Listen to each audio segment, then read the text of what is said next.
The radiant glare of the Empire News studio lights drenched Caroline Levitt in a searing brilliance, nearly blinding in its intensity.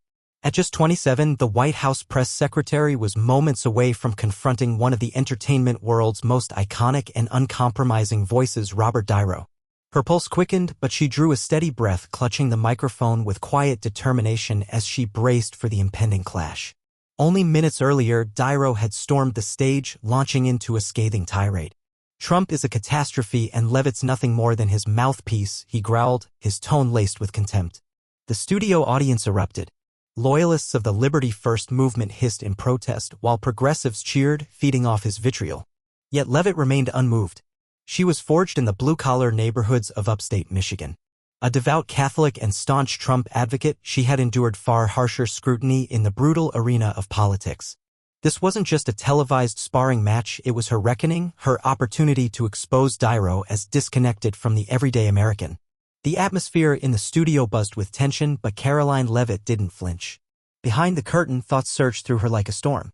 Her aide passed her a tablet displaying an archived video clip of Dairo from 2016. It was a sharp-edged weapon, one that could shift the momentum in her favor. A sly grin flickered across her face. Perfect. The lights dimmed. Center stage stood Robert Dairo, clad in his signature charcoal suit, his frame radiating theatrical swagger. The audience pulsed with expectation. Then came the unmistakable voice of Bill Hurton. An icon of cinema, a man who never holds back, a Robert Dairo. Thunderous applause followed. Gripping the microphone, Dairo's voice thundered with conviction. "I came here with one purpose," he began, his gravel-rich voice echoing across the set. "Donald Trump is the worst calamity this country has ever endured. And Caroline Levitt, the Gen Z figurehead, is just his echo, a script-reading rookie who doesn't understand a thing outside the speeches handed to her." The room fractured. Supporters of the old guard booed, while progressives applauded wildly, a few already filming with their phones. Dairo stepped forward, his eyes sharp with theatrical intensity as though ready to deliver the monologue of a lifetime. "You think I'm joking?" he sneered, his thick Bronx inflection slicing the air. "I've known men like Trump, showmen, frauds, all glitter and no backbone. I've played mobsters on screen. Trump? He's the genuine article. And Levitt? She's his naive sidekick. She's 27, too green to grasp what's really at stake, and she has the gall to speak for the nation." The liberal side of the audience burst into laughter. Phones were raised higher, capturing every barb. Dairo didn't hold back. He paced, then pivoted toward the camera as though staring straight at Levitt behind the scenes.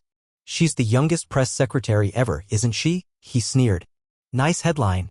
But what has she done besides run cover for Trump? She's the reason we saw the private briefing leak, inviting a journalist into a secure thread by accident. Maybe she's careless, maybe she's playing a game. Either way, if that's how she represents the people of this country, we're in serious trouble." A wave of laughter rippled through the audience. "Tell it like it is, Bobby," someone yelled from the progressive bloc. Hannigan made a move to speak, but Dairo bulldozed over him. "Let her face me, I welcome it," he said, each syllable dripping with contempt. "Let her come out here and defend her allegiance to Trump, the man I've denounced for years. I stood outside his courthouse, told the world he was unfit, and now he parades around with a Gen Z mouthpiece? It's disgraceful." His words were more than critique, they were a provocation. A dare. He flicked a dismissive hand toward the curtain as the crowd volleyed cheers and boos. "I'm not here for theatrics," Dairo went on, his voice low and commanding, the air of an untouchable veteran. "I've walked real streets, not luxury estates like Trump. I built my name on films like City Saints. I create. Trump obliterates. And her? She's the fresh face he hides behind to feign progress. Look, I respect faith. She's Catholic, prays daily. Fine. But if she's praying to justify Trump's lies, not even heaven can redeem that." The audience roared again. Dairo paused and cast his gaze toward the wings of the stage. "Caroline, I know you hear me," he said, mocking yet razor-sharp. "You tweet that you're fearless, that you defend him to the end. Then come out here. Speak, unscripted, unfiltered. But don't expect mercy. I've clashed with bigger names than yours, both on set and in the public square. I've never lost." The atmosphere was electric, each second taut with suspense.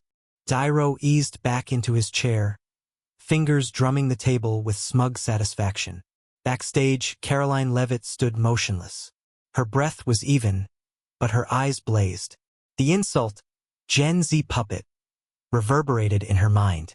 But she wasn't about to hand Dairo the final word. Not tonight. She turned sharply to her aide. Where's that old Dairo clip? The iPad was handed to her. A confident smile curved her lips. Perfect, she said coolly. Put it up the moment I walk out. As the final touches were set in motion, Caroline Levit strode confidently onto the platform, her heels echoing crisply against the gleaming floor. Clad in a midnight navy suit that sculpted her silhouette with precision, she stood in sharp juxtaposition to Dairo's charcoal black attire. The crowd's reaction was instantaneous. Populist loyalists erupted in applause, while progressives responded with sharp whistles and jeers. From center stage, Sean Hannity rose, lifting a hand to gesture her forward. Here she is, Caroline Levit, press secretary to the president, prepared to confront Robert Dairo. Levit offered Hannity a faint nod before locking eyes with Dairo, who reclined with arms folded, his face twisted in a self-satisfied grin. He had expected her to flinch under the glare, but retreat wasn't in her nature. She clutched the microphone with resolve, standing tall as her voice rang out, slicing through the hum of the studio. Mr. Dairo, she began, her tone cool and penetrating. I've heard every word you just uttered. Gen Z pawn, naive girl. You think parading your 2 Oscars and Goodfellas growl gives you the right to ridicule me and President Trump before a national audience? You're mistaken. The air thickened with tension, the room stilled by the raw confidence radiating from the young spokeswoman. Dairo raised a brow, his smirk undisturbed, but Levit remained unmoved. You brand Trump a mobster and me his juvenile errand girl. But have you taken a hard look in the mirror? You, a once-revered actor now basking in luxury off the coast of Malibu, starring in disasters like the Capone Crusade, dare to speak of failure? You've earned millions imitating toughness, but in truth, you're a fading relic detached from everyday Americans. The populist wing roared, erupting in chants and cheers. Levit advanced toward the table, her gaze anchored on Dairo. You sneered about the message breach, fine. I didn't control that chat. But what do you know about responsibility, Mr. Dairo? You stood outside a federal courthouse, labeled the president a narcissist. Have you ever paused to examine your own hypocrisy? She motioned to the control room. The screen brightened. A clip from 2016 appeared, Dairo praising President Obama. I admire Obama's leadership, the actor said in the recording. He's intelligent. He sees the big picture. The image froze. Levit turned back, her voice sharp as a blade. That's you, Mr. Dairo. Applauding a man President Trump defeated to deliver the change millions cried out for. So tell me, who's the real pretender here? You despise Trump, yet you supported what he transformed. I may be young, but I'm not pretending. You are. The studio exploded in uproar. Claps, cheers, and whistles echoed off the walls. For the first time, Dairo appeared unsettled. He opened his mouth to reply, but Levit cut in swiftly. I'm not finished, Mr. Dairo. You call me Trump's mouthpiece? I stand here because I believe in our mission, restoring this nation's strength, from Main Street to the border. And you? Who do you stand for besides the Hollywood elite? You float between mansions, launching restaurants in Santa Monica, while I was raised in a working-class home in Vermont, watching families scrape by. So tell me, who's truly disconnected? The crowd surged to its feet, shouting Caroline. Caroline. The energy was electric. Even Hannity chuckled, raising his hand to calm the frenzy. But Levit wasn't done. She stepped in, her finger pointed squarely at Dairo. You mock my faith. Claim I pray to justify Trump? I pray for courage, something foreign to you. You act tough in films. I live that resolve every day. I don't need golden statues. I've got the heart of the people behind me. The thunderous applause shook the walls. Even the undecided spectators began to nod. Dairo, clearly rattled, gripped his chair. Levit leaned in slightly, her voice low, yet unmistakable through the mic. You want the unfiltered truth? Here it is, Trump won because the people willed it, not because of you. I'm 27, but I've served since college, through campaigns and administrations. I'm not a puppet. I'm a voice for millions. And you? You're finished, Mr. Dairo. The Capone crusade tanked $40 million. Where's your authority to speak of success or defeat? Dairo jumped from his seat, pointing furiously. You think you're smart, huh? I've battled bigger than you. But the force in his voice had faded.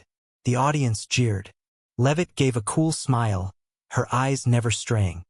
Fight whomever you want, but today you lost, she said softly. I'm not here for your drama. I'm here to prove how wrong you are. She turned to the audience and raised her hand. Tell me who agrees it's time for Mr. Dairo to retire. The studio erupted. The crowd surged with cheers as Hannity, roaring with laughter, clapped his hands. Caroline, you just claimed this stage. Levit sat across from Dairo, her legs crossed, her expression composed as the cameras captured the tableau. He stared back, hands clenched on the arms of his chair, his face flushed red. Don't get cocky, kid, Dairo muttered. You're not done. Levit shrugged lightly. Neither am I, Mr. Dairo. Go on. Ask your next question, if you dare. As the broadcast ended, the clip of Levit's strategic takedown and her devastating "You're finished" echoed across social media. #Levit silences Dairo skyrocketed on X, trending within minutes. While Dairo's seething response went viral, the true headline was Caroline Levit's meteoric ascent. The Gen Z press secretary had not only held her own, she turned a theatrical ambush into a defining, career-making moment. The political sphere was ablaze. Caroline Levit was no longer just a spokesperson, she was now a formidable presence on the national stage.